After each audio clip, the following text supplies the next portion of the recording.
चार सबसे बड़े मूर्ख। अकबर बीरबल की अक्लमंदी की परीक्षा लेने के उद्देश्य से उसे विचित्र कार्य सौंपा करते थे। ऐसा कर उन्हें अति आनंद की प्राप्ति होती थी।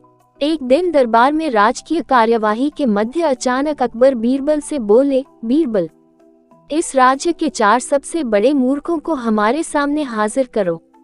हम तुम्हें 1 महीने का समय देते हैं, तुरंत इस काम में लग जाओ। अकबर का आदेश सुन बीरबल आश्चर्यचकित हुआ, किंतु वह था तो अकबर का मुलाजिम ही, उनका हर हुक्म मानना उसका फर्ज था।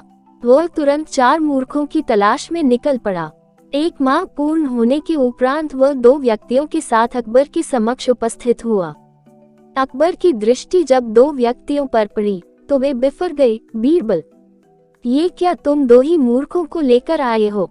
हमने 1 महीने का वक्त तुम्हें 4 मूर्ख लाने के लिए दिया था। हुजूर, मेरी गुजारिश है कि अपना गुस्सा शांत रखिए और मेरी पूरी बात सुने बगैर किसी नतीजे पर मत पहुंचिए। बीरबल अकबर का गुस्सा शांत करते हुए बोला। बीरबल की बात सुन अकबर का गुस्सा कुछ ठंडा हुआ। जहां पनाह, ये रहा पहला मूर्ख। इसकी मूर्खता का वर्णन सुनेंगे तो आप ही सोचेंगे कि ऐसे लोग भी होते हैं इस दुनिया में। पहले व्यक्ति को आगे कर बीरबल बोला, बताओ ऐसी क्या मूर्खता कर रहा था ये? अकबर ने पूछा। हुजूर, मैंने इस व्यक्ति को बैलगाड़ी पर बैठकर कहीं जाते हुए देखा। बैलगाड़ी चालक के अतिरिक्त बैलगाड़ी पर बैठा ये अकेला व्यक्ति ही था।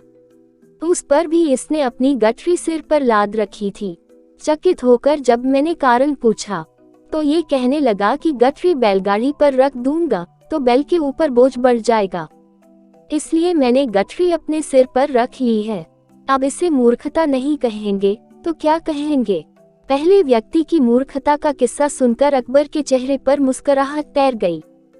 फिर बीरबल ने दूसरे व्यक्ति को आगे किया और बोला, जहां पनाह, ये आदमी तो इससे भी बड़ा मूर्ख है। एक दिन मैंने देखा कि ये अपने घर की छत पर भैंस लेकर जा रहा है। मुझे आश्चर्य हुआ तो मैंने पूछ लिया, लेकिन फिर इसका जवाब सुनकर मैंने तो अपना सिर ही पीट लिया। इसने बताया कि इसके घर की छत पर घास उगाई है, इसलिए ये भैंस को छत पर ले जाता है ताकि वह वहां घास खा सके। घास काटकर ये भैंस को लाकर खिला भी सकता है, लेकिन ये मूर्ख भैंस को ही छत पर ले जाता है। ऐसा मूर्ख कहीं देखा है आपने? वाकई इन दोनों की कारस्तानी बेवकूफाना है। अब बाकी के 2 मूर्खों को पेश करो।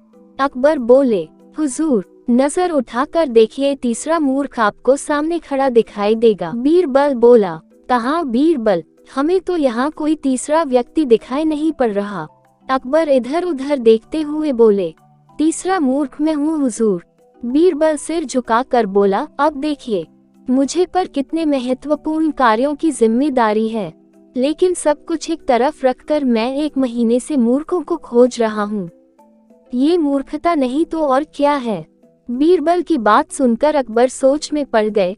फिर बोले, और चौथा मूर्ख कहाँ है? बीरबल, गुस्ताखी माफ हुजूर, पर चौथे मूर्ख आप हैं। आप हिंदुस्तान के शहंशाह हैं। इतने बड़े साम्राज्य का भार आपके कंधों पर है। प्रजा के हित के जाने कितने कार्य आपको करवाने हैं, लेकिन उन सबको दरकिनार कर आप 1 महीने से मुझसे 4 मूर्खों की तलाश करवा रहे हैं। तो चौथे मूर्ख आप हुए ना? कहते हुए बीरबल ने अपने कान पकड़ लिए। बीरबल का जवाब सुनकर अकबर को अपनी गलती का एहसास हो गया कि फिजूल में उन्होंने अपना और बीरबल का काफी वक्त बर्बाद कर लिया है।